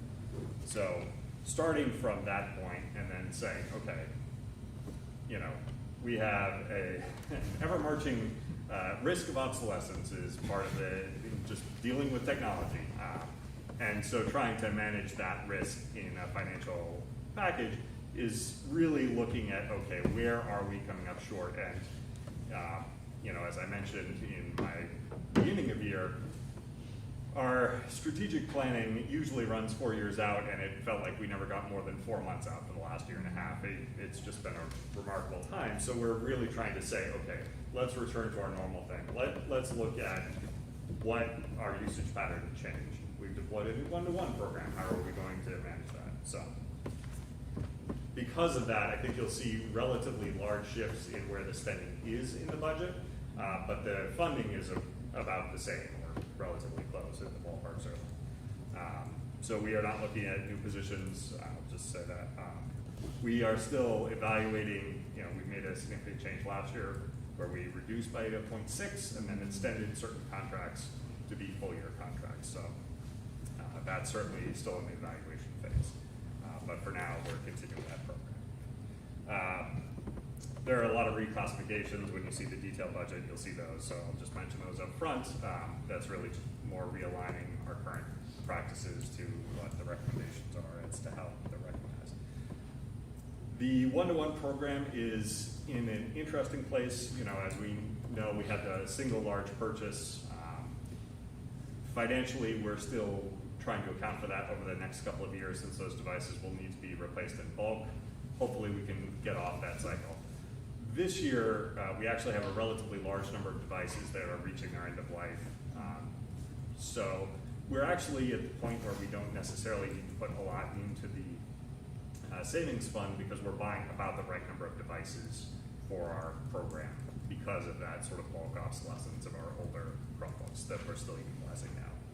So at that piece, we're looking at replacing, and then obviously there are some additional funds for repair and replacement of damaged devices. We're just going based on recommendations from other schools as far as numbers. We'll obviously monitor that closely. In terms of software programs, you know, this is the area of the budget where we budget for a number of those sort of operational expenses. You know, our student information system, some of the assessment pieces, some of the software that just sort of keeps our district running. Those, you know, we see price increases, but they're relatively small, and the vendors have been pretty good about most of the vendors, I should say, have been relatively good about forecasting those out, so we're pretty solid on those. And then, you know, a big piece of that is just ongoing replacements of, you know, the sort of core equipment for education. So teacher laptops, classroom projectors, document cameras, that type of equipment is certainly part of this budget. Infrastructure-wise, it's relatively light this year. There is some funding in there for access switches for Hal Martin and Maple Street schools to replace older ones. But it's not a particularly heavy year. Our wireless is in pretty good shape. We've been investing in that over the past couple of years. Our firewalls were just replaced this summer, and that's a pretty significant piece for us. So network-wise, relatively light year, but certainly continuing that investment to make sure the infrastructure is in good space. Certainly seeing Zoom is and Google Meet and all, you know, that type of rich content has certainly been a step increase in terms of what our bandwidth usage is like. And I can't say in 19 months I'm not kicking myself for investing in different areas, but we'll certainly be evaluating that. But as I said, a lot of those pieces are relatively recent, have seen relatively recent investment and are in pretty good shape. So that's always nice. And other than that, it's really just small bits and pieces of making sure that we're fixing all the broken things and doing all that. So to speed things along, I'm happy to take any questions. I got questions. You have questions? Sure. I know Mike and I had a brief discussion about this, but have you found a specific safe way for like students with Chromebooks, like to kind of monitor the activity on there that you can see overview, that when we're handing out Chromebooks to students, that there's one specific program that helps you say, okay, you know, we targeting this 3rd-year-old, he's going to ESPN or during the day, you know, just in general, you know. So yes, we do have safety software that we use with them. It has 2 pieces. One allows teachers to monitor in-classroom use, Yep. and the other one is more of an overall filter and monitoring solution that we can go back, and it will block certain things in real time and other things it will just kind of highlight and record, and someone can go in and say, wow, you know, you're really having some trouble recently. You know, I noticed you played 372 chess games in the last Yeah. few days. Maybe, you know, we like chess, but maybe that's a little excessive. So there are. So that's part of the budget that you're asking for this year, or is it already exist right now? It's already in place. It's already in Oh, place. okay, and great, it's okay. continuing. And that extends from when they're at home and they have the Chromebook, that we can get that data if they're using a school So device at the here? moment, we are only collecting data while they're in school. That's a bit of a philosophical discussion. It Okay. supports both modes. Okay, The issue is that what some school districts have run into is they begin to monitor activity that is not necessarily the student, and that gets into some very difficult conversations very quickly. Okay. And so at this point, what we're saying is we're monitoring the device while it's at school. Please understand that when you're at home, it's the responsibility of the parents. We are no longer in loco parentis, you are the parents at that point, so. That's more of the work we're doing on that grandfathering and Yeah, rolling out. yeah. So you'll see far more communication on the why and the how. So. thank But you yeah, for that. it's already, we own it. Okay. That's in the access fees, but we're figuring out, that's coming. I guess that's, I'm gonna Yeah. keep it short. That's, Thank you, guys, Yeah. appreciate it. Yes, still in early implementation, but yes, Okay, it's yeah. in there. So Matt, I was wondering, I know that you said that this year you had pretty much budgeted for the machines that you will be replacing, and so savings may not be needed, but if we're looking into the future at a bulk, potentially a bulk replacement, would it make sense for us to do some sort of savings this year in preparation for that? That's certainly an option, absolutely. You know, we funded the initial at a relatively modest level. Yeah. So it's difficult just because the one-to-one rollout is so new.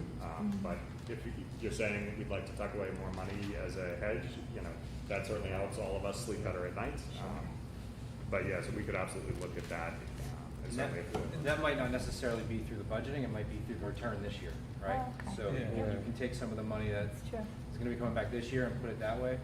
We talked about, I was explaining how in Hampstead, we purchased them at grades 1 and 5, right? So we have to get off the cycle, that's a fact. So it's a calculated presence on usage, you know. Clearly, you probably replace the middle high school first because of how much they're used. So again, that's all part of that reevaluation of what he said. His whole world got blown up. So it's coming back to trying to figure out what's going to be the new normal. And the technology account that we set up, Yes. was it last year? Yep. Yeah. Is that, I mean, is it general technology use, or was there more specific language of what it could be used for? It was pretty vague. It was, I okay. think that we talked about that the reason why we were doing it was because of all of this stuff, but it was pretty vague. Okay. It would be good to look at that language and make sure. I remember it being pretty vague, but it'd be great if it was very Yeah. vague, just around, technology replacement or something like that. And So again, that- I hate to bring up Esther again, but most districts are using that as the fail-safe for some of these cycles that we're trying to get out. So if we, let's say, we map through a number of 75,000 replacement costs for Chromebook, let's say in this year, next year, whatever, and that's, we budget toward that. Is that something we'd have to, has a warrant in order to go into the technology trust? Yeah, I think Okay, it does. so it would be something that would not be part of his budget, but be a separate warrant Correct. saying, okay, Yeah. all right, cool. I had one other quick question. I know that part of the conversation, and we kind of really saw it last year when we did so much in Google Workspace or Classroom or whatever the heck they're calling Yep. it now. And I don't know if this is a more of a process and procedure thing or if it's a budget thing, but is there any money allocated toward moving our systems to kind of either all Google, or I know we have kind of Aspen and Google right now. And again, I don't know if that's a funding thing or if that's a process thing, but I don't have to worry about. No, it's a great question, and it's certainly one that we've talked about. It's really, there are multiple pieces with how Aspen works and how Google works, and then some of the intervening software that we actually have that sort of goes in between the two. So yes, we have great interest in making it more seamless for families, staff, and students to be able to see what are my assignments, here's the feedback from them, the grade is recorded, and all of that is visible. That is not sufficiently seamless right now. It's just not.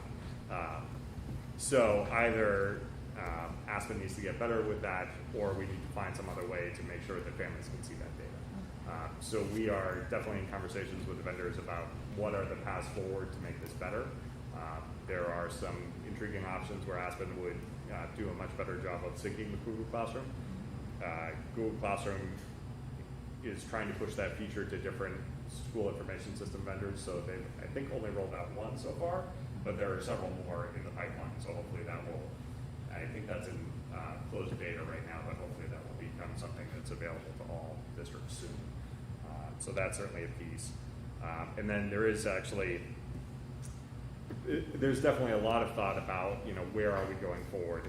Obviously it's greatly expanded our Chromebook world, and we are shrinking our Windows and Mac world consequently. There are certainly areas where it's still very important to our current program of studies, particularly at the middle high school, but also at the elementary level. We do a lot of work in robotics here that's actually been supported by some grants this year, so that will be an even bigger program. Most of those are not Chromebook compatible. That's really something where you need a flexible device that can install all kinds of software and install drivers to, program the chips so that the robot can, run your obstacle course or whatever it is. So at this point, we're not looking at phasing either of them out. What we're saying is, okay, we're emphasizing one more than the other, but we're recognizing that it has limitations. You know who would be the leader on that? The director of curriculum instruction. You guys are laughing, but it's the honest to God truth. Yeah. They're the ones that would be working with the teachers to implement the plan and work with Matt on the technology. I'm just throwing it out there. Should become a lobbyist. And Jim, it's for the purpose of purchasing technology equipment, Oh, I is love how it. vague we have it. That's perfect. Didn't we do a good job? I got one question for you, Matt. You mentioned the firewall, and you read about districts and municipalities being held ransom. How are we protected? Is there a hedge against that? Are we doing what we need to do? What are we doing? I would say it's a continuing large-scale threat to the entire industry. We have made a number of submissions from various groups like Primex, the multi-state information sharing, and I forget to see this. MSISAC is the organization that helps a lot of public communities and public school districts with planning and prevention and monitoring services that they offer. I would definitely never tell you that we have eliminated the threat. There isn't a single organization on the planet that can say that. And certainly a small school district is not going to be one. So are we at risk of ransomware affecting our systems? Yes. A number of our most key systems are, we moved to a software as a service model where the vendor protects them, and then they have additional protections there, and they become responsible for the security and safeguarding of the data and the backup if necessary. So it is still an operational threat in that sense, but it's because so many of our key systems follow that architecture and the vendors have their own security experts, it's proven to be mostly effective. Then it becomes a matter of ensuring that your vendors are staying up to date. And certainly there are some that I feel very comfortable with. Not saying they couldn't get hit, anyone could, but it's much less likely. As far as our interior systems, yeah, I mean, we could have some intrusion right now, and I'm not sure that we would detect it. I mean, there are certainly that possibility. We do keep our systems up to date. We do monitor them. We do back up key data. We do have the ability to restore fairly quickly. And we did have some systems hit by ransomware right in the middle of the pandemic was really kicking up. That was a fun time to deal with that as well.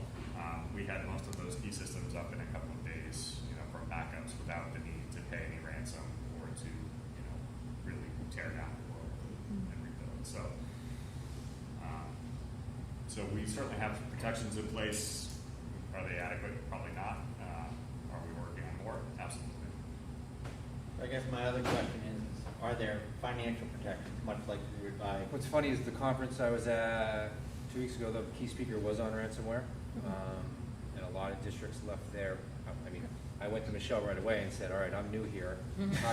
How do you feel we're doing? And she talked very highly of that when we in place. What he was selling to us or talking to us about, I don't feel like we're there yet. I don't think we need a significant change. One of the good things about being small is we're not a large target. But what we have in place through our team is doing its job. But like he said, it's consistent evaluation of where the next threat happened or where it is, and then they meet as tech directors around the state saying, here's what we need or here's what we're doing. So, and so much of this too is also ongoing training for the key personnel. So Michelle and her staff, Mike and Jody, to ensure. I mean, we have had attempted threats where they tried to emulate the superintendent and send various things to various people in the business office saying, hey, can you transfer $10,000 to this account? to be clear, I'm not really ever asked. And Michelle would never just take one text and do it without verifying. And Yeah, I mean, staff yeah, are we- trained to do the same. So a Michelle lot of doesn't that even let is me buy about, candy from my desk. Okay? Right. A lot of that is about people and process as well, and that's where I think we are fairly strong for the most part.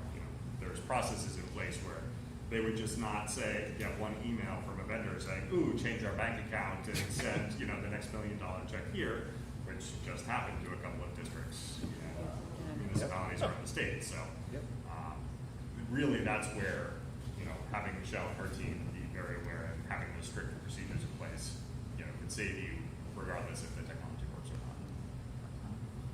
not. Foiled my plan. Hacker. I was just kidding. You hope no one's watching. Barely opened my You phone. better hope no one's on live stream watching. Social media tonight. Dulcie, any questions before we move on? All right. Final, thank you. Pass Dulcie Pass around. Dulcie around. Yeah. Look at your phone. Careful. No I case know. on it. See, everyone's doing that. Hi, Doug. How are you, Mandy? I can prove I'm before again. So I'll be as fast as humanly possible. No, because don't worry. I want to Sounds like watch a you good too. So really, overall, when you look at my budget, the number's down a pretty good amount. But it's really attributed to, for the most part, changes in out-of-district placements. So once those numbers change, transportation changes, speech and language changes, related services, things like that, those numbers change. So that's where you'll see a good shift. As far as those numbers, now, mind you, we could have 3, 4, 5 move in tomorrow. We don't know. So, you know, in our land, you just don't know what's going to happen. But what I know today, those numbers will shift. And one of the other pieces too is one of the things I'm hoping to do is shift our speech and language position. Right now, our second speech and language pathologist that we contract out is 0.6. I'd like to make them 1.0. The hope with that, and it's reflected in the way I wrote out the budget, is that that person, we can then hire our own second SLP, right? That we don't then have to contract out for. So that's how that's reflected. So you'll see, like, you know, speech line doesn't have that contracted service in there anymore for that reason. You know, number of reasons that we're looking at that is really just when you're looking at contract positions. Again, going back to can we bring in and retain people? That's an issue. Having it at 0.6 makes it difficult all by itself.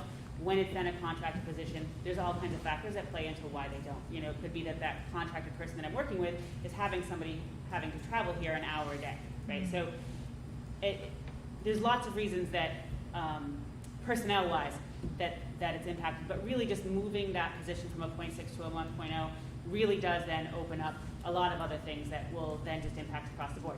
We can then do some universal social skills work with our speech and language pathologists. We can do different interventions that maybe we don't have in our bag of tricks right now, simply because we don't have the time at the tier 1, tier 2 level to do those. And just really thinking too about the ability when you have somebody 5 days a week to schedule evaluations, to schedule meetings, collaborations, making sure that they're meeting with the audiologist, making sure those days of the week line up, and all of those factors all play in. And just really having that position 1.0 would be huge. And then it's not really reflected in my budget, but I just want to talk about it, making sure Jeanette's full-time because she's phenomenal, and just being able to, the level of, the impact that she's already had has been huge, and it can only increase. So those are really the biggest for me. You'll see in there that like our contracted service numbers went up for some of our providers, but that's really just reflective of student needs, increased number of students who need those services, those kind of things, or those changes. But other than that, that's really The cost analysis that is one of Rob's favorite questions is moving. No, I mean that sincerely. Moving to a full-time position outweighs contracting someone out, not just financially, but hourly, timely, all that. Yeah. The other thing is, special ed is a crapshoot. That's just a fact. Where to be ready for sticker shock, we're anticipating being down almost 400 to 350,000 down, and that's because of strictly placements. But that doesn't mean, as we said, someone can move in tomorrow and that there number are switch. placements that are over that in 1 year. Yeah, but that is we feel pretty good about that 350 number right now, which is huge. But that, again, the problem is we laugh because it could literally change tomorrow. But Michelle does a phenomenal job of 3 or 4, all that stuff, to where we feel like that's a pretty good number. Do you feel like the number that we have in the special ed trust account, that's what it's called, is that, I don't remember what's in there, it's like 150,000? Yeah, I think a little bit up. It's a little Yeah, bit, yeah. is that, we looked at it, Something yeah. like that, Yeah. is that adequate? Do you feel comfortable with that? No, maybe that's the right way to ask that. It will help, but I'll be honest, one out-of-district placement comes in, and the most expensive out-of-district placement, when you don't count in any related service or anything else additional to that, is $140. And that's just tuition. You add in transportation, you add in all of those other things. I mean, transportation alone, depending on where we're transporting, who we can use, whatever, can range anywhere between $50,000 and $100,000 a year, just transportation. So it can go like that. So, What just number would you observation. sleep at night better known that's in that trust that? I'm just being honest. Yeah. I don't think, I can sleep at night knowing that, and excuse the way I'm going to say this, I never want to, at the end of the day, I have to do what's best for students. Yeah. And we'll figure out a way. Yeah. To sit here and say, I feel more comfortable if you had X number. Yeah, well, there's the worst Depending case, on you this, know, yeah. you just, I mean, Yeah. the worst case scenario is you could end up even more than 400, Yeah, or sure. you just don't know. And that's the difficulty, because it all depends on what a student needs. Thinking out loud, I'm just wondering if we were down by a significant amount of money in the budget. Does it make sense to use some of that savings, which isn't real savings, but savings, to put it more into the trust, Yeah, and just those as, to kind of keep Yep. some level funding going? No, the finance committee, Rob and Dulcie have done a phenomenal job of all those, Oh, good. if this, Okay. then that. Okay. Rob's on that, you know, if, you know, there's a couple other scenarios we can't talk about yet, because there's things that aren't official. Sure. But we have other anticipated things that might, if this happens, then we can create areas. If you had a curriculum director. It does. You should see the RTI that they'd be able to create for special ed, so that we don't have as high special ed enrollment. I mean that, We're working on some of that. yeah. Mandy, what positions you mentioned was contracted out that you wanted to make here? in- Well, what I've put in here for this year is the speech and language pathologist. We had a setup the last few years with a speech specialist and a speech and language Mhm. pathologist, and they could do similar work. There were some things Yeah. that the SLP had to do, you know. But then we lost that piece, so I had to contract out. So we lost in the for the- process? The specialist Special- position. okay. So I had to contract out for the SLP at the Okay. .6. And that does cover all service. It does, like, this is just, can we expand on what we're doing? Yeah. And just really, So it's if we're contracting out right now at 0.6 and you want to bring it to a 1.0? In-house. in-house. Okay. Well, the hope is that by increasing it to 1.0, candidates will apply. Yeah. I can tell you, we had minimal applications. So what we Last could year. say, is the cost of contracting out, let's say it was 100, just throwing numbers Yeah, out. it should equal out. 100,000, if we hire someone at a full, it could be like 75. You know what I'm Depends saying? on, but, all Because- that. But yes, it should be, again, should it be- should be a cost saving. With benefits. It's, Correct. Don't do that, It'll be yeah. 100 to 100. But I'm The cost just saying, savings. we'll have extra, more help. But again, not the, and this is where I don't like to drive numbers to humans. No, I because know, what I the know. time that human would do helps bring everything else down. Yeah, okay. So the value of the human outweighs contracting out, because if we contract out, maybe they can only come Mondays and Fridays, and the student's Yeah. always out on Fridays because of, so all those things come into play. So again, Great point, the yeah. purpose of special ed is to help students grow and maybe Yeah. eventually be out of special ed, and having humans is better for them. And that goes all the way back to everything we've been talking about. I mean, through my interview process, special ed was a target for all of you guys. You say- Absolutely. Every interview I had with you, we talked about it. So Yeah. these are some of the things that could help with that. Special ed, secretary, admin assistant, that's a full-time position now? That- He's at 30 hours right Yeah, that's, yep. Well, What was the question? Well, I could. no, it's Jeanette. So remember, you had a previous person who was working part-time, Yes. and then the other part of the contract's compensated by a grant right now. Am I right? Once we have all the I funding, know. it's going through, I mean, that's the problem. Right now, it's all from the general fund, because we Yeah. don't have the grant yet. It's hard to explain. Long story short is, Yeah. we need to bring that person back to full-time as it was previously. The amount of work that human does, I mean, it's amazing. In 30 hours, you know, what she's doing in that amount of time, would only bring more power to that office. I mean, I guess you were hired in a really weird time and came aboard in a bizarre time, and so I mean, this year I guess is the first like kind of regular year that you're seeing, but I just didn't know if there's anything else kind of programmatically or across the board, you know, because it sounds like there are really minimal asks and minimal changes being made, and so I just didn't know, because I'm giving you the opportunity to ask for anything else.